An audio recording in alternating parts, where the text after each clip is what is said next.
اعوذ باللہ من الشیطان الرجیم بسم اللہ الرحمن الرحیم قل ان صلاتی و نسکی و محیای و مماتی للہ رب العالمین صدق اللہ العظیم و صدق رسولہ النبی الکریم ان اللہ و ملائکتہ یصلون علی النبی یا ایہا الذین آمنوا صلوا علیہ وسلموا تسلیما اللہم صلی علی سیدنا و مولانا محمد معدن الجود والکرم وآلہ وصحبہ وبارک وسلم۔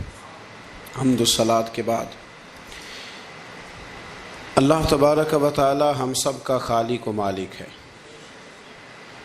ہمارے پاس اس قدر بے شمار نعمتیں ہیں کہ رب خود فرماتا ہے کہ تم گننا چاہو تو تم گن نہیں سکتے،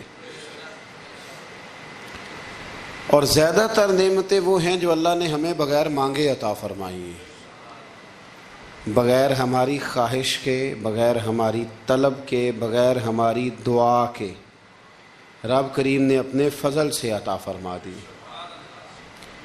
نعمتوں کے ادا کرنے کے بعد شکر کا حکم ضرور دیا گیا ہے، لیکن کوئی اتنا سخت طریقہ اس کا وضع نہیں کیا گیا کہ اب سارا دن کو شخص مسجد میں بیٹھا رہے تو شکر ادا ہوگا۔ اب اس کو یہ نہیں کہا گیا کہ تمہیں آنکھیں دی ہیں تو 2000 نفل پڑھو ایک آنکھ کے لیے، نہ یہ فرمایا گیا ہے کہ تمہیں اب زبان دی ہے تو تم اس طرح کرو، پہلے اس کے لیے 20,000 نوافل ادا کرو، 100 قرآن مجید ختم کرو۔ ایسی کوئی بات نہیں ہے، بلکہ اللہ تبارک و تعالیٰ نے شکر کا حکم دیا، اور جو چیز زیادہ اہم ہے، جو زیادہ توجہ طلب ہے، جو چیز زیادہ سمجھنے والی ہے، وہ یہ ہے کہ مالک نے سارا کچھ دے کے جو مطالبہ کیا ہے وہ یہ ہے کہ تم نے اب جو نیک عمل کرنا ہے وہ خالص میری رضا کے لیے کرنا ہے۔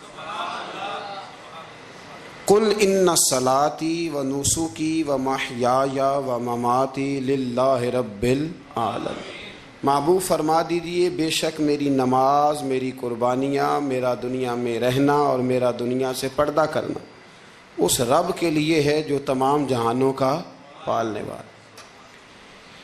ہمیں یہ حکم ہے کہ ہم جب بھی کوئی خیر کا کام کریں، جب بھی کوئی اچھا کام کریں، جب بھی کوئی بھلائی کا کام کریں تو اس میں نیت خالص کریں، ارادے خالص کریں۔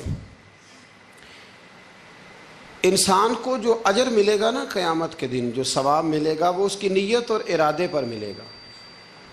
امام جلال الدین سیوطی رحمۃ اللہ علیہ سے کسی شخص نے کہا تھا، جی ایک حدیث میں میں نے پڑھا ایک نیکی کا 10 گنا اجر ہے، ایک میں پڑھا 70 گنا، ایک میں 700 گنا ہے، تو اجر ہے کتنا؟ تو آپ فرمانے لگے جتنی نیت اچھی اتنا اجر بھی زیادہ۔ یہ تو ڈیپینڈ کرتا ہے تیرے اوپر۔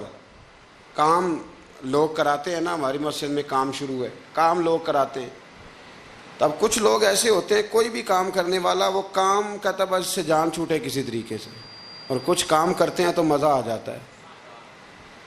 ان کی صفائی، ان کی دلچسپی، ان کا ذوق، ان کا شوق، ان کی توجہ بتلاتی ہے کہ یہ شخص واقعی کام کرنا چاہ رہا ہے اور اس کی دلچسپی ہے۔ نیکی جب آپ ذوق سے کرتے ہیں، شوق سے کرتے ہیں، دلچسپی کے ساتھ کرتے ہیں، یہاں تو بہت سارے لوگ دین کا نام لے کے اپنا قد اونچا کرتے ہیں، صدقات و زکوٰۃ کا نام لے کے لوگ اپنے آپ کو سخی مشہور کرتے ہیں۔ یہاں تو لوگ نماز پڑھ کے معاشرے کے اندر اپنا وقار بڑھانا چاہتے ہیں، اللہ ماشاء اللہ کہ میں نمازی ہوں۔ یہاں تو لوگ کوئی خیر کا کام کر کے دیکھیں نا، اب کیا ہو رہا ہے حج عمرے کے موقع پر جو کام سب سے زیادہ ہوتا ہے وہ تصویریں کھینچنے کا ہے، سب سے زیادہ۔ اب میں چل پڑا ہوں، اب میں پہنچ گیا ہوں، اب میں جہاز میں بیٹھ گیا ہوں، اب نفل پڑھ لیے ہیں، احرام باندھ لیا ہے، طواف ہو گیا ہے، یوں لگتا ہے بندہ نہیں طواف کر رہا، موبائل طواف کر رہا ہے۔ یہ سب سے زیادہ لوگ ملنے آتے ہیں، پیار کرتے ہیں، دور دراز سے حضرات کئی دفعہ محبت کے ساتھ تشریف لے آتے ہیں، تو مجھے پتہ ہوتا ہے کہ اب جو کام سب سے ضروری ہے وہ تصویر کھینچنے کا ہے، وہ کرنا ہی ہے اور وہ کرنا ہی پڑے گا، اس کی مکمل تیاری ہوتی ہے، وہ پروگرام بنا کے آئے ہوتے ہیں۔ میرے بھائیوں یہ یاد رکھیں کہ کوئی بھی کام جب تک اس میں اللہ تعالیٰ کی رضا شامل نہیں ہوتی. دیکھیں نا، اللہ دلوں کے حال جاننے والا ہے. اگر کوئی شخص کسی قسم کی بددیانتی کرتا ہے، خیانت کرتا ہے، ظلم کرتا ہے، وہ لوگوں سے چھپ کے بھی کرے تو رب کریم کی سزا سے بچ سکتا؟ وہ چھپ کے کرے کیا کر لے گا؟ نبی کریم صلی اللہ علیہ وسلم نے فرمایا رب جب کسی کو رسوا کرنا چاہتا ہے تو 7 پردوں کے پیچھے چھپے بھی کر دیتا ہے، اور جب اللہ کسی کو عزت دینا چاہتا ہے تو پھر کوئی اس سے چھین سکتا؟ یہ میرے مالک کا نظام ہے. اس میں آپ کسی قسم کی کوئی جو ہے وہ مداخلت کرنے کے مجاز نہیں ہے. اپنی ارادوں کو، اپنی نیتوں کو، اپنے شوق اور ذوق کو خالص رکھیں اللہ کی رضا کے لیے. اس میں شائبہ نہ ہو، شک نہ ہو کسی قسم کا، غیر کی آمیزش نہ ہو. نماز پڑھیں تو اللہ کی رضا کے لیے، صدقات و خیرات کریں تو اللہ کی رضا کے لیے. کسی کام میں آپ مداخلت کرتے ہیں، بھائیوں کی لڑائی ہو گئی ہے، دوستوں کا جھگڑا ہو گیا ہے، رشتہ داروں میں کسی جگہ کوئی ایسی ضرورت پڑ گئی ہے جہاں آپ کے مداخلت کرنے سے حالات بہتر ہو سکتے ہیں تو مداخلت ضرور کریں، چودھری بننے کے لیے نہیں، پنچایت کا سرپنچ بننے کے لیے نہیں. اس نیت سے کہ میرے نبی پاک علیہ السلام نے فرمایا جس نے 2 لوگوں کی صلح کرا دی رب 2 حج اور 2 عمرے کا ثواب عطا فرمائے. اس ارادے سے، اس نیت سے، اس ذوق سے، اس شوق سے، اس توجہ کے ساتھ آپ آگے بڑھیں گے کہ ہم نے اللہ کی رضا کے لیے کرنا ہے. ہمارے آج کل کے جتنے امور ہیں ان امور کے اندر دنیا داری غلبہ کرتی چلی جا رہی. ہر کام میں دنیا داری کی آمیزش ہو جاتی ہے، نہ چاہتے ہوئے بھی، نہ ارادہ کرتے ہوئے بھی بہت ساری جگہوں پہ. اور دنیا داری اتنی غالب ہو گئی ہے کہ دنیا ہی دنیا نظر آنے لگ گئی ہے. دنیا ہی دنیا، یعنی کوئی چیز کیمرے کی آنکھ سے چھپ نہیں پا رہی، کوئی بات ایسی نہیں جس پر لوگوں کی نظریں نہ ہوں. کوشش کریں. اور عجیب بات یہ ہے کہ دنیا داری ہو، دولت ہو تو اس کو چھپا کے رکھا جاتا ہے، اور دین کی کوئی بات ہو اس کو نشر کرنا ضروری سمجھا جاتا ہے تاکہ لوگوں کو میرے تقوی اور میری پرہیزگاری کی خبر جلدی جلدی مل جائے. میرے نبی کریم علیہ الصلاۃ والسلام نے خالص اللہ کی رضا کے لیے ہر کام کرنے کا حکم دیا. سیدہ عائشہ صدیقہ رضی اللہ تعالیٰ عنہ راوی ہیں، الترغیب والترہیب میں حدیث ہے. پیارے حبیب کریم سید عالم صلی اللہ تعالیٰ علیہ وسلم نے ارشاد فرمایا کہ حضور ایک دن مجمع، صحابہ کے مجمع میں حضور نے پوچھا بتاؤ اسلام کی سب سے مضبوط بنیاد کیا ہے؟ ایک صحابی نے کہا یا رسول اللہ نماز پڑھنا. 5 وقت لوگ جمع ہوتے ہیں، ایک دوسرے کا حال احوال پوچھتے ہیں، معاملات ہوتے ہیں. یا رسول اللہ صلی اللہ تعالیٰ علیہ وسلم مضبوط بنیاد ہے اسلام کی نماز پڑھنا، 5 وقت جمع ہونا. حضور نے فرمایا بات تمہاری ٹھیک ہے پر تم میری مراد کو نہیں پہنچے. عرض کی حضور حج کرنا، مختلف رنگ، مختلف نسلیں، مختلف قبیلے، مختلف بولیاں، لیکن جب حج کرنے پہنچے تو لباس بھی ایک ہی ہو گیا، گفتگو بھی ایک ہی، لبیک اللہم لبیک لبیک لا شریک لک لبیک ان الحمد والنعمت لک والملک لا شریک لک لبیک. ایک ہی صف میں کھڑے ہو گئے محمود و ایاز، نہ کوئی بندہ رہا نہ کوئی بندہ نواز. نبی رحمت سید عالم صلی اللہ علیہ وسلم سے عرض کی حضور یہ حج جو ہے نا اس میں بڑی یکسانیت ہوتی ہے، ہر رنگ ہر نسل کا آدمی ایک تسبیح کے دانے کی طرح ایک جگہ پہ پرو دیا جاتا ہے، تو لگتا ہے یہ اسلام کی مضبوط بنیاد ہے. محبوب فرمانے لگے بات تمہاری ٹھیک ہے پر تم میری مراد کو نہیں پہنچے. عرض کی حضور پھر زکوٰۃ، صدقات، خیرات اسلام کی مضبوط بنیاد ہے. کیوں؟ وہ اس لیے کہ غریب امیر کو دیتا ہے، امیر غریب کو دیتا ہے، اور غریب امیر سے لیتا ہے تو ایک رشتہ بنتا ہے، ایک تعلق بنتا ہے. محسن کا اور احسان مند کا بڑا گہرا رشتہ ہوتا ہے، بڑا ایک دوسرے سے پیار کرتے ہیں، ایک دوسرے کو چاہتے ہیں، ایک دوسرے کے لیے اچھے جملے بولتے ہیں، ایک دوسرے کے لیے ہمیشہ ان کے جذبات ٹھنڈے میٹھے اور اچھے ہوتے ہیں. تو لگتا ہے یہ اسلام کی مضبوط بنیاد ہے. حضور فرمانے لگے بات تمہاری ٹھیک ہے اور تم میری مراد کو نہیں پہنچے تو پھر صحابہ عرض کرنے لگے حضور ہماری رعایت فرما دیں، پھر ایک رحمت کی نظر کر دیں، آپ ہی بتا دیں اسلام کی مضبوط بنیاد کیا ہے۔ تو محبوب فرمانے لگے اسلام کی مضبوط بنیاد ہے اللہ کی رضا کے لیے کسی سے محبت کرنا۔ کس کی رضا کے لیے؟ خالص اللہ کی رضا کے، اور اللہ کی رضا کے لیے کسی سے بغض رکھنا، عداوت رکھنا اللہ کی رضا کے لیے، محبت بھی اللہ کے لیے، عداوت بھی، ذاتی دشمنی کوئی نہیں، ذاتی اختلافات کوئی نہیں، ذاتی رنجشیں کوئی نہیں، ذاتی لڑائیاں کوئی نہیں، ذاتی جھگڑا کوئی نہیں، خالص اللہ کی۔ ہمارے ہاں لڑائیاں ذاتی لڑی جاتی ہیں، اس نے مجھے شادی پہ دعوت نہیں دی، اس نے مجھے پروٹوکول نہیں دیا، یہ کہاں پہنچ گیا میں کہاں رہ گیا، ذاتی لڑائیاں لڑی جاتی ہیں، دینی نہیں، مذہبی نہیں، اخلاقی نہیں۔ دیکھیں آپ، چاہیے تو یہ تھا نا کہ شادی کے موقع پر یہ لڑائی نہ ہوتی کہ اس نے مجھے پوچھا کیوں نہیں، لڑائی یہ ہوتی کہ یار تو غیر شرعی کام کوئی نہ کرنا، اللہ رسول کی ناراضگی والا کام کوئی نہ کرنا، اگر تو نے کیا تو میں نے کوئی نہیں آنا، اگر تو یہ حرکت کرے گا تو پھر میرا تیرا معاملہ درست نہ رہ سکے گا۔ یہ لڑائی ہونا چاہیے تھی، نہ کہ یہ لڑائی ہوتی کہ مجھے بلایا کیوں نہیں، پروٹوکول کیوں نہیں دیا، اعزاز کیوں نہیں دیا۔ تو حضور نے فرمایا اسلام کی مضبوط گرہ، اسلام کی مضبوط بنیاد ہے اللہ کی رضا کے لیے محبت کرنا اور اللہ کی رضا کے لیے کسی سے عداوت رکھنا۔ حضرت موسیٰ کلیم اللہ علیہ نبینا علیہ الصلوۃ والسلام پر اللہ کریم نے وحی فرمائی کہ اے موسیٰ، اے میرے کلیم، میرے لیے بھی کوئی کام کیا ہے؟ عرض کی اللہ میں نے نمازیں پڑھی، روزے رکھے، تبلیغ کی۔ فرمایا وہ تو آپ کی ذمہ داریاں تھیں، وہ تو آپ نے اپنے لیے کیا، میرے لیے بھی کچھ کیا ہے؟ رب کریم نے پوچھا موسیٰ میرے لیے بھی کچھ کیا ہے؟ عرض کی اللہ یہ سارا کچھ، فرمایا مالک تیرے لیے کیا۔ کہا یہ تو آپ نے اپنے لیے کیا، آپ کی ذمہ داریوں میں شامل تھا، مالک تیرے لیے کیا ہے؟ فرمایا کسی بندے سے محبت کی ہے کہ یہ اللہ کا بندہ ہے، کسی بندے سے محبت کی ہے کہ یہ اللہ کا بندہ ہے، یا کسی کے ساتھ تمہاری صرف اس لیے ناراضگی ہو کہ یہ اللہ کا نافرمان ہے، اللہ رسول کا دشمن ہے، معاذ اللہ بے ادب ہے۔ میرے بھائی سمجھ لیں اچھی طرح اور اپنے دل کے کونے میں یہ بات بٹھا لیں کہ زندگی میں جو کام کریں وہ اللہ کی رضا کے لیے، چھوٹا سا بھی خیر کا کام۔ میرے رسول کریم علیہ السلام کا جو سب سے پہلا فرمان ہے نا بخاری میں، وہ یہ ہے کہ انما الاعمال بالنیات، تیرے عمل کا دار و مدار تیری نیت پر ہے، تیرے ارادے پر ہے۔ بنیاد تمہاری نیت ہے، بنیاد یہ ہے کہ تمہارا اندر سے اس کام کے لیے ذوق کیا ہے، شوق کیا ہے۔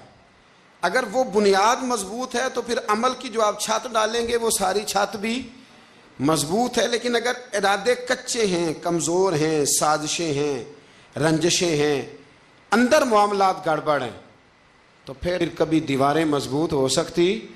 نیتیں اچھی کریں۔ بڑی سادی مثال، بڑی صاف ستھری، مولا کائنات شیر خدا حضرت علی المرتضیٰ کرم اللہ تعالی وجہ الکریم نا، آپ ایک جگہ جنگ لڑنے کے لیے گئے، جہاد ہو رہا ہے۔ عرب کے جو لوگ ہوتے تھے وہ دشمن کو سزا بڑی سخت دیتے تھے، بعض لوگ مطالبہ بھی کرتے ہیں نا سخت سزا کا۔ ہمارا سرائکی کا ایک شاعر ہے، وہ کہا کرتا ہے جے تنگ ہے ساڈی زندگی تو تے دے سخت سزا تیری جان چھٹے، ساکو مار نہ شاکر کستاں وچ یک لخت مکا تیری جان چھوٹے۔ عرب کے لوگ نا سخت سزا دیتے تھے، سخت، وہ اذیت دیتے، کبھی انگلی کاٹ دیتے، کبھی ہاتھ کاٹ دیتے۔ مختار سقفی نے جب امام علی مقام رضی اللہ تعالیٰ عنہ کے قاتلوں کو قتل کیا تو زیادہ تر کی گردنیں نہیں کاٹی تھی، بلکہ اس نے ہاتھ پیر کاٹ کے لوگوں کو جنگلوں میں پھینک دیا تھا، تڑپ تڑپ کے لوگ مر گئے۔ اسلام اس اذیت کا قائل ہے۔ اہل عرب اذیت دیتے تھے، بلکہ دشمن جب نڈھال ہو کے گر جاتا تھا نا تو اس پر گھوڑے دوڑا دیتے تھے، گھوڑے دوڑ جاتے تھے اس پر، لاشیں مسک کر دیتے تھے، ناک کان آنکھیں نکال ڈالتے تھے۔ ٹکڑے کرتے تھے وجود کے، اذیت دیتے تھے۔ تو جب کوئی آدمی کسی کے نرغے میں آ جاتا تھا نا، قابو میں آتا تھا، تو اس کی خواہش ہوتی تھی کہ میں مارنے والے کو غصہ دلاؤں تاکہ مجھے جلدی مار دے، اذیت نہ دے، تکلیف نہ دے، مجھے جلدی مار ڈالے، جلدی قتل کر ڈالے۔ یہ ان کا مزاج ہوتا تھا، رویہ ہوتا تھا۔ حضرت مولا علی شیر خدا کرم اللہ تعالی وجہ الکریم دشمن پر غالب آ گئے۔ جب غالب ہوئے تو اس نے معاذ اللہ حضرت علی پر تھوک دیا۔ کافر تھا، اس کا ارادہ یہ تھا کہ میں حضرت علی کو غصہ دلاتا ہوں تاکہ یہ مجھے جلدی مار دے، لیکن اسے نہیں پتا تھا یہ علی ہے۔ اسے نہیں خبر تھی کہ یہ جو خمیر ہے نا، ان کی تربیت مدینے والے محبوب نے فرمائی ہے۔ یہاں جو چمک دمک ہے اس کا رنگ ساری دنیا سے نرالا ہے، انوکھا ہے، شاندار ہے، وزادار ہے، کمال ہے۔ کہا حضرت علی پر معاذ اللہ میں یہ کام کرتا ہوں تاکہ وہ جلدی قتل کر دیں گے، لیکن جب اس نے مولا علی کی طرف یہ نازیبا حرکت کی تو حضرت علی نہ تلوار چھوڑ کے پیچھے ہٹ گئے۔ توجہ کرنا، رزلٹ دیکھنا، مولا علی پیچھے ہٹ گئے اور فرمانے لگے جا تو آزاد ہے۔ وہ کہنے لگا میں آزاد ہوں، کس طرح، کیسے؟ تو حضرت علی فرمانے لگے میرا تیرا ذاتی جھگڑا تو کوئی نہیں نا، نہ تو نے میری زمین پہ قبضہ کیا، نہ میرا مال لوٹا، نہ میری عزت پر ہاتھ ڈالا۔ میرا تیرا جھگڑا اللہ کی رضا کے لیے، خالص اس لیے کہ تو اللہ کی نافرمانی کر رہا، خالصتاً اس لیے تیرا اور میرا یہ جھگڑا ہے۔ باقی جہاں تک تعلق اس بات کا ہے کہ اب تو نے میری ذات شامل کر دی، اب تو نے مجھے تکلیف دے دی، اب تو نے مجھے اذیت میں مبتلا کر دیا، تو حضرت مولا علی شیر خدا فرمانے لگے اب ذات آ گئی ہے میری بیچ میں، اب میری ذات بیچ میں آ گئی ہے، اب اگر میں تجھے قتل کروں گا تو لگے گا میں نے اپنے ذاتی غصے میں قتل کیا ہے، لہٰذا اب معاملہ یہ ہے کہ میں تجھے آزاد کرتا ہوں، اب تو چھٹی کر سکتا ہے، جا سکتا ہے، دوبارہ کبھی میرے ہاتھ آئے گی تو دیکھی جائے گی۔ مولا کائنات نے اسے چھوڑ دیا، لیکن وہ حضرت علی کا غلام بن گیا، وہ غلام بن گیا۔ کہنے لگا علی اب سمجھ آئی ہے کہ دین کتنا شاندار ہے، دین کتنا اعلیٰ ہے، دین کی قدریں کتنی پاکیزہ اور کتنی حسین ہیں، اور کتنا منور ہے محبوب کریم کا دین، آپ مجھے کلمہ ہی پڑھا دیں۔ گویا جو بندہ تلوار سے فتح نہ ہو سکا وہ مولا علی کے خلوص سے فتح ہو گیا، حضرت علی کے خلوص سے، للہیت سے، اللہ کے ساتھ جو ان کا رشتہ تھا اس رشتے کی برکت سے وہ آدمی فتح ہو گیا۔ میرے بھائی ہمارے معاملات کے اندر للہیت ختم ہوتی جا رہی ہے، خلوص نہیں رہا، کرامتیں ہیں، کہانیاں ہیں، داستانیں ہیں، الزامات ہیں، جھوٹ ہے، فریب ہے، فراڈ ہے، بڑا کچھ ہے۔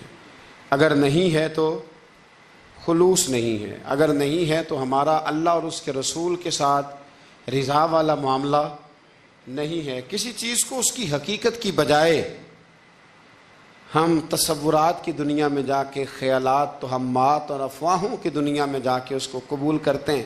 یاد رکھو جن لوگوں کی زندگیاں اللہ کی رضا کے لیے تھیں وہ لوگ بڑے اچھے تھے، بڑے خوش بخت تھے، بڑے خوش نصیب تھے، انہیں بدر کے میدان میں گردنیں کٹانے میں بھی بڑا ہی مزہ آیا تھا انہیں۔ آپ دیکھیں نا احد کے میدان میں جانے دینے میں بھی انہیں بڑا مزہ آیا۔ جب آدمی میں خلوص ہوتا ہے تو اس کے لیے جان قربان کرنا بھی آسان ہو جاتا ہے، لیکن جب خلوص نہیں ہوتا پھر گفتگو ہوتی ہے، پھر باتیں ہوتی ہیں، پھر داستانیں ہوتی ہیں، پھر کہانیاں ہوتی ہیں، پھر لب و لہجہ ہوتا ہے، پھر منصوبہ سازی ہوتی ہے، پھر ہیلے بہانے، پھر سغرے کبرے جوڑ کے لوگ کہانیاں اور داستانیں بناتے ہیں۔ خلوص اور للہیت کے ساتھ اللہ کی بارگاہ میں جھکیں، عبادتوں کا، ریاضتوں کا، تلاوتوں کا جتنا اللہ ہمیں موقع دیتا ہے اس میں خلوص شامل کرنے کی کوشش کریں، للہیت شامل کرنے کی کوشش کریں، اللہ کی رضا شامل کرنے کی کوشش کریں۔ میرے نبی رحمت صلی اللہ تعالی علیہ وسلم نا حضرت معاذ ابن جبل کو جب یمن کے لیے روانہ کرنے لگے تو رسول پاک علیہ السلام نے بڑی نصیحتیں فرمائیں۔ ان نصیحتوں میں درد بڑا تھا، کیوں؟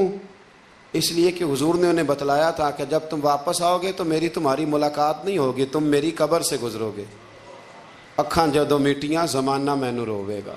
ਆਪਣਾ ਤੇ ਆਪਣਾ ਬੇਗਾਨਾ ਮੈਨੂੰ ਰੋਵੇਗਾ। ਜਦੋਂ ਨਾ ਮੈਂ ਦਿਸਿਆ ਮੈਖਾਰਾਂ ਨੂੰ ਮੈਖਾਨੇ ਵਿੱਚ, ਜਾਮ ਟੁੱਟ ਜਾਣਗੇ ਤੇ ਮੈਖਾਨਾ ਮੈਨੂੰ ਰੋਵੇਗਾ। ਕਈ ਲੁੱਕ ਲੁੱਕ ਰੋਣਗੇ ਤੇ ਕਈ ਬੁੱਕ ਬੁੱਕ ਰੋਣਗੇ। گلیاں دا اجانا تے سیانا مینوں رووےگا۔ اور کیا خوبصورت بات انہوں نے کہی تھی، مجھے بڑی پسند ہے۔ کہنے لگے بے قدراں کچھ قدر نہ جاتی، او کیتی خوب تسلی ہو، اے دنیا دار پجاری زر دے کتیاں دے گل ٹلی ہو، بک بک روسن اکھیاں تکیو ویکھ حویلی کلی ہو، تے کوچ نصیر اساں جدوں کیتی پھر پہ جانی تھر تھلی ہو۔ کوچ نصیر اساں جدوں کیتی پھر پہ جانی پھر کمال ہو جائے گی۔ بعد مرن دے مکھڑا میرا ہو جاوے جے تازہ، پھر سمجھ لینا محبوب میرے نے آن پڑے ہے جنازہ۔ حضرت معاذ ابن جبل رضی اللہ تعالیٰ عنہ سے حضور نے فرمایا، معاذ جب تم واپس گزرو گے نا تو میری قبر کے پاس سے گزرو گے، ملاقات نہیں ہوگی۔ تو وہ جو نصیحتیں تھی نا اس موقع پر، جب آپ گویا کسی سے آخری ملاقات کر رہے ہوتے، ان نصیحتوں کے اندر جو حسن ہوتا ہے، کمال ہوتا ہے، وہ تو جاتے جاتے کی بات، لے سجنا اساں توڑ نہیں پائی تو جان ہی دتی راہ تیرے، وہ جو جاتے جاتے کی گفتگو ہوتی ہے، وہ جو انداز ہوتا ہے بڑا کمال ہوتا ہے۔ اور اس کی گہرائی اور گہرائی کو وہ سمجھ سکتا ہے جس کو وہ لمحے میسر آتے، جو اس وقت اس مقام پہ کھڑا ہوتا ہے۔ حضرت معاذ ابن جبل رضی اللہ تعالیٰ عنہ تڑپ کے روئے، کہا حضور کیا فرما رہے ہیں؟ حضور کوئی خاص نصیحت تو نبی پاک نے بڑا کچھ فرمایا، ایک جملہ حضور نے یہ کہا، معاذ عمل جتنا بھی کرنا خلوص کے ساتھ کرنا۔ اور محبوب نے فرمایا تیرا خلوص کے ساتھ کیا ہوا تھوڑا عمل بھی رب کی بارگاہ میں زیادہ بنا کے تیرے لیے ذریعہ نجات بن جائے گا۔ جتنا بھی کرنا خلوص کے ساتھ کرنا، بولیے خلوص کے ساتھ کرنا، للہیت کے ساتھ کرنا، اس کے اندر کوئی کمزوری نہ آنے پائے، للہیت کے ساتھ، خلوص کے ساتھ، رواداری کے ساتھ، پیار کے ساتھ کرنا۔ میرے بھائیوں، یہ سمجھنے کا مقام ہوتا ہے کہ جب ہم اللہ اور اس کے رسول صلی اللہ علیہ وسلم کی رضا کے لیے کوئی عمل کرتے ہیں تو اس کا بھی ہمارے دل کو پتہ ہوتا ہے، اور جب اندر ریاکاریاں ہوتی ہیں تو ہمارے دل کو اس کا بھی پتہ ہوتا ہے۔ ہمیں دونوں باتوں کی خبر، اب ہمیں خود سوچنا ہے، ہمیں خود فکر کرنی ہے، غور کرنا ہے کہ ہمارا انداز۔ ایک بزرگ تھے امام غزالی نے لکھا ہے، انہوں نے 7 سال پورے پانچوں نمازیں جماعت کے ساتھ پڑھی اور پہلی صف میں تکبیر اولیٰ کے ساتھ پڑھی۔ 7 دن نہیں پوری پڑھی جاتی پانچوں نمازیں پہلی صف میں پہلی تکبیر کے ساتھ۔ 7 پہلی صف میں تکبیر اولیٰ کہتا ہے، امام نے اللہ اکبر کہا پہلی تکبیر میں تو ہم نے بھی ساتھ ہی اللہ۔ پہلی صف میں 7 سال تک پانچوں نمازیں تکبیر اولیٰ سے، بہت بڑا کارنامہ ہے، بہت بڑی بات ہے۔ مطلب بندہ یہاں سے اٹھ کے آتے، وضو کرتے، کوئی معاملہ آ گیا، کوئی مطلب اس کو حاجت ہو گئی استنجا وضو کی، تو وہ ٹائم نکل جاتا ہے، کئی دفعہ ایسے ہوتا ہے۔ 7 سال پورے نماز پڑھی، تو کہتے ہیں 7 سال کے بعد نا ایک دن 8واں سال لگا ہوا تھا، تو بزرگ فرماتے ہیں میں ذرا لیٹ ہو گیا، تکبیر اولیٰ تو مل گئی پر پہلی صف نہ ملی، تیسری صف میں جگہ ملی۔ بزرگوں کے تقوی دیکھیے گا، فرماتے ہیں تیسری صف میں میں نے نماز پڑھی تو میرے دل کے اندر خیال آیا، یار لوگ کیا سوچیں گے کہ اتنا اچھا اس کا ریکارڈ تھا، پہلی صف میں یہ نماز پڑھتا تھا تو آج تیسری صف میں لوگ کیا سوچیں گے۔ فرماتے ہیں جب یہ لفظ زبان پہ آیا تو میرا ضمیر بول پڑا، جب یہ سوچ دل میں آئی تو میرا اندر تڑپ اٹھا، چھم چھم میرے آنسو نکلنے لگے، میں رویا۔ اور فرماتے ہیں لوگ چلے گئے اور میں نفل پڑھتا روتا رہا۔ میں نے کہا اللہ مجھے یوں لگتا ہے وہ 7 سال تک پہلی صف میں جو نمازیں پڑھتا رہا وہ تو لوگوں کو دکھانے کے لیے پڑھتا رہا۔ فرماتے ہیں میں نے 7 سال کی نمازیں قضا پڑھی، قضا نمازیں پڑھی، اس لیے کہ مجھے سمجھ آئی کہ وہ نماز اللہ کی رضا کے لیے نہیں تھی، وہ تو بندوں کو ریکارڈ بنانے کے لیے تھی۔ تو میں نے وہ 7 سال کی نمازیں قضا پڑھی، اور فرماتے ہیں اب دوبارہ سے جب میں جاتا ہوں تو پھر میں اپنے دل پہ غور کرتا ہوں کہ پہلی صف تکبیر اولا پر یہ بتا نیت کیا ہے، یہ بتا کہ تیرا ارادہ کیا ہے۔ شیخ سعدی فرمایا کرتے تھے تیرے وجود کا قبلہ تو سیدھا ہے، دل کے قبلے کی بھی بات بتا۔ تیرے وجود کا قبلہ درست ہے پر دل کے قبلے کی بھی، ہاں خودی کا سر نہاں لا الہ الا اللہ، خودی کا تیگ فساں لا الہ، یہ دور اپنے ابراہیم کی تلاش میں ہے۔ صنم کدا ہے جہاں لا الہ الا اللہ، صنم کدا ہے جہاں لا الہ الا اللہ، اور اگرچہ بت ہیں جماعت کی آستینوں میں پر مجھے ہے حکم ازاں لا الہ الا اللہ۔ تو یہ جو ہمارا مزاج ہے نا لوگوں کو دکھانے کا، بتانے کا، سنانے کا، شیخ ابو العباس مرسی فرماتے کہ مجھے کئی دفعہ محبوب کریم علیہ السلام کا دیدار نصیب ہوا، میرا اور حضور کا معاملہ تھا، پھر میں نے لوگوں کو بتانا شروع کر دیا۔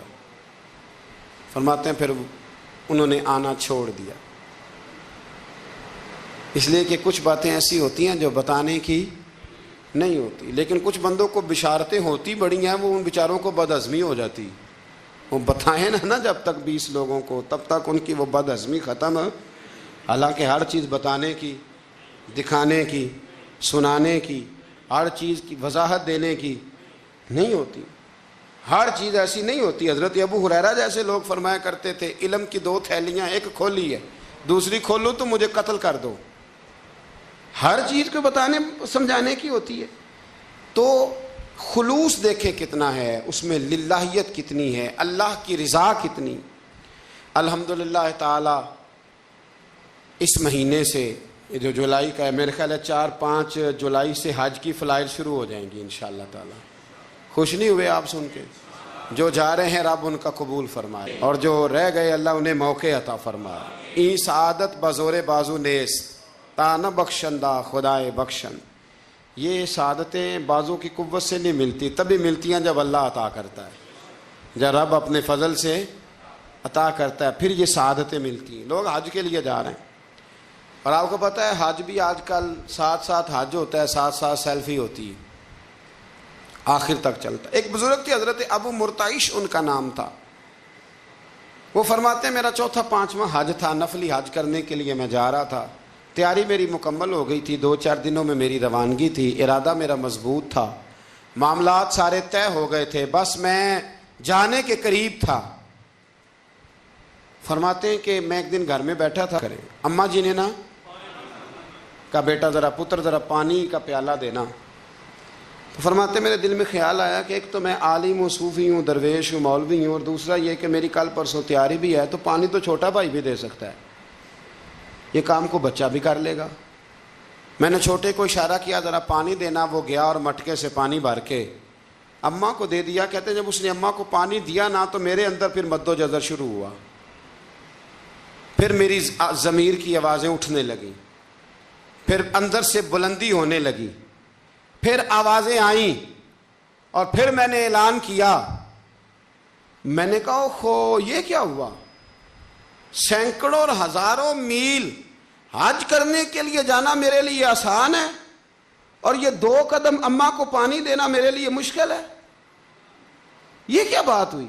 حالانکہ حج کرنے سے بھی اللہ نے راضی ہونا تھا، اور اماں کو پانی پلانے سے بھی اللہ نے راضی ہونا تھا، پر یہ میں کس جگہ کھڑا ہو گیا ہوں کہ سینکڑوں میل اور ہزاروں میل جا کے حج کرنا میرے لیے آسان ہے، لیکن پانی بھر کے لانا میرے لیے مشکل ہے۔ چند قدموں کے فاصلے پہ مٹکا پانی کا پڑا ہے۔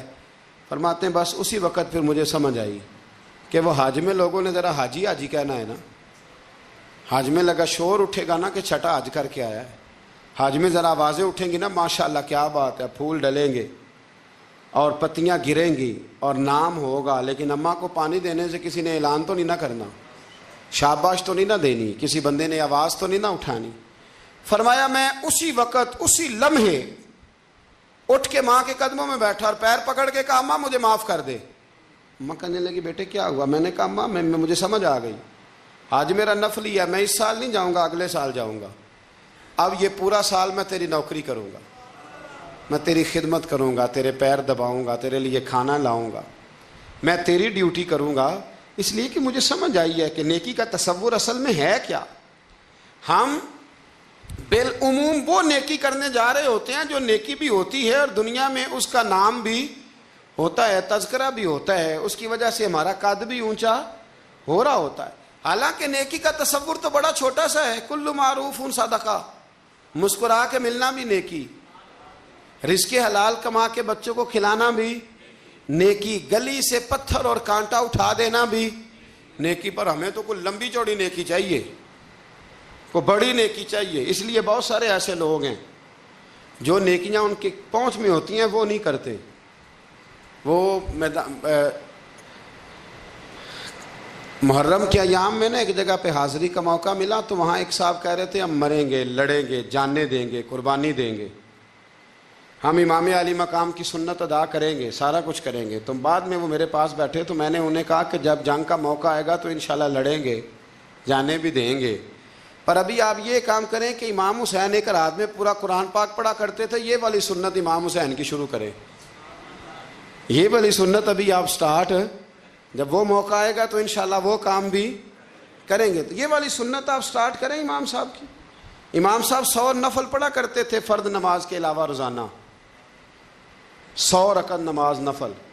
تو آپ یہ والی سنت امام حسین کی شروع کریں نا, تو جب کربلا سجانے کی باری آئے گی تو پھر کربلا بھی سجا لیں گے. لیکن ہم نے یہ والے کام نہیں کرنے, نمازیں 5 پوری نہیں پڑھنی, ہم نے تو صرف کربلا والی سنت ادا کرنی, نعرے لگانے ہیں, وہاں تک پہنچنا ہے. میرے عزیز یاد رکھیں, اللہ کی رضا ہر جگہ پیش نظر ہو. میرے رسول کریم صلی اللہ تعالی علیہ وسلم کی عالی مرتبت خدمت میں ایک جنگ کے موقع پر صحابہ نے عرض کیا تھا کہ یا رسول اللہ صلی اللہ تعالی علیہ وسلم فلاں آدمی بڑی ہمت سے لڑ رہا ہے, جہاد کر رہا ہے, بڑی بات ہے. تو حضور نے فرمایا یہ جہنمی ہے. جہاد کر رہا تھا, توجہ ہے میری بات پر. حضور نے فرمایا یہ جہنمی ہے, یہ دوزخی ہے, یہ بندہ جنتی نہیں. جب سرکار دو عالم صلی اللہ تعالی علیہ وسلم نے یہ بات ارشاد فرمائی تو صحابہ کہتے ہیں ہمیں تجسس ہوا کہ یہ کیا بات ہوئی, اتنی ہمت سے, جوان مردی سے, اتنی وہ دلیری سے لڑ رہا ہے اور حضور نے فرما دیا دوزخی ہے. کیسے دوزخی کیسے؟ تو ایک صحابی کہنے لگے میں اس کا پیچھا کرنے لگا. جب پیچھا کرنے لگا تو اس پر نا کچھ زخم کاری لگ گئے تھے, زخم گہرے تھے. وہ زخموں کو برداشت نہ کر سکا اور ایک مقام ایسا آیا کہ اس نے خود اپنے پیٹ میں خنجر لگا کے, پیوست کر کے, خنجر مار کے یا تلوار مار کے یا نیزہ مار کے اس نے خودکشی کر لی. زخموں کی تاب نہ لا سکا. حضور نے فرمایا تھا کہ یہ جہنمی ہے. تو اس کی وہ جو بات تھی وہ صادق ہو گئی. کہتے میں فوراً بولا, میں نے کہا میرے محبوب جو فرماتے ہیں حق اور سچ ہی فرماتے ہیں, دیکھو کس موت مرا. اب اس پر مفسرین نے لکھا ہے کہ وہ بندہ جو گھر سے نکلا تھا نا تو وہ دین کے لیے لڑنے نہیں نکلا تھا, وہ قومیت کے لیے لڑنے آیا تھا کہ میرا سارا قبیلہ گیا ہے تو مجھے بھی جانا چاہیے, ہماری قوم سے فلانی قوم ٹکرائی ہے تو لہذا ہمیں. اس کی نیت میں, ارادے میں دین, للہیت اور خلوص شامل ہے. اس کی دلیل وہ حدیث ہے جس میں حضور نے فرمایا کہ عالم بھی, سخی بھی اور شہید بھی اس وجہ سے جہنم میں جائیں گے معاذ اللہ کہ ان کی خدمات کی وجہ اللہ کی رضا نہیں تھی, خدمات کی وجہ ذاتی شہرت تھی, بہادری کے دعوے تھے. سخاوت کا سبب یہ تھا کہ لوگ انہیں سخی کہیں. خلوص والا جو عمل ہوتا ہے نا, خلوص والا, وہ تو بڑا تھوڑا بھی ہو تو قبول ہوتا ہے. اس میں بڑی دیکھیں نا, اللہ کی بارگاہ میں مقدار نہیں دیکھی جاتی, معیار دیکھا جاتا ہے. مقدار نہیں دیکھی جاتی, معیار دیکھا جاتا ہے. نبی کریم علیہ السلام نے ایک جنگ کے موقع پہ اعلان کیا کہ ہر بندہ چندے میں حصہ دے, قحط کا زمانہ ہے, بہت زیادہ مال کی ضرورت ہے, ہر آدمی آئے, حصہ ڈالے, آگے بڑھے. جب سرور دو عالم صلی اللہ تعالی علیہ وسلم نے یہ اعلان فرمایا, حضور نے حکم دیا تو بڑا بڑا مال دیا. حضرت عثمان غنی نے کئی 100 اونٹ دیے مال کے بھر کے, حضرت صدیق اکبر نے بھی بڑا دیا, فاروق اعظم نے بھی زیادہ مال دیا, حضرت عبد الرحمن ابن عوف جیسے لوگوں نے ہزاروں اور لاکھوں دینار دیے. ایک غریب صحابی تھے, وہ فرماتے میں نے زور سے عصر تک یہودی کے باغ میں مزدوری کی, چند کلو کھجوریں ملی تو لا کے میں نے حضور کی بارگاہ میں نذرانہ پیش کیا. فرماتے میرے دل میں خیال تھا کہ وہ میری اٹی کیا کرے گی, میرا ایک قطرہ کیا کرے گا؟ جہاں لوگوں نے لاکھوں دیے ہیں، ہزاروں دیے ہیں، تو کیا بنے گا؟ لیکن فرماتے ہیں قربان جاؤں، وہ ڈھیر لگا تھا مسجد نبی میں مال کا، میرے نبی نے نا وہ مال اٹھا کے جو میں نے دیا تھا اس کے اوپر بکھیر دیا، اور حضور فرمانے لگے سن بھائی، جتنا ان سب کو اجر ملے گا اتنا اللہ تجھے اکیلے کو عطا فرمائے گا، اتنا تجھے اکیلے کو ملے گا۔ پیچھے دلیل ہے، میرے نبی پاک علیہ الصلوۃ والسلام کے فرمان کے پیچھے دلیل ہے کہ اس میں خلوص بڑھا تھا، اس بندے میں للہیت بڑی تھی، اس میں ذوق تھا، شوق تھا، ہمت تھی، اس نے محنت کی تھی، تو خلوص والا تھوڑا عمل بھی زیادہ ہو گیا۔ چھوڑیں ریاکاریاں، چھوڑیں تصنع، کوئی بھی کام کریں تو پہلے دل سے فتویٰ پوچھیں، پہلے اپنے آپ سے پوچھیں کہ یہ جو کام میں کر رہا ہوں، جس طرف میں جا رہا ہوں، یہ بات درست ہے کہ نہیں۔ پھر جب آپ سمجھ لیں کہ بات درست ہے، پھر اس پر اور محنت کریں اور خلوص کا مظاہرہ کریں۔ اب جب نماز کی نیت کے لیے کھڑے ہوں تو پھر ایک دفعہ نیت، یہ جو نیت ہوتی ہے نا نماز کی، اس کا مقصد بھی یہ ہوتا ہے کہ ذرا نا جسم کا قبلہ بھی ٹھیک کر لو، ارادے کا قبلہ بھی ٹھیک کر لو، ذرا نا درست کر لو اپنے آپ کو۔ نیت المومن خیر من عمل، مومن کی نیت اس کے عمل سے بھی بہتر ہوتی ہے۔ دعا کرتا ہوں اللہ کی بارگاہ میں اللہ ہمیں اپنی اور اپنے محبوب کی رضا نصیب فرمائے۔ آخر دعوانا ان الحمد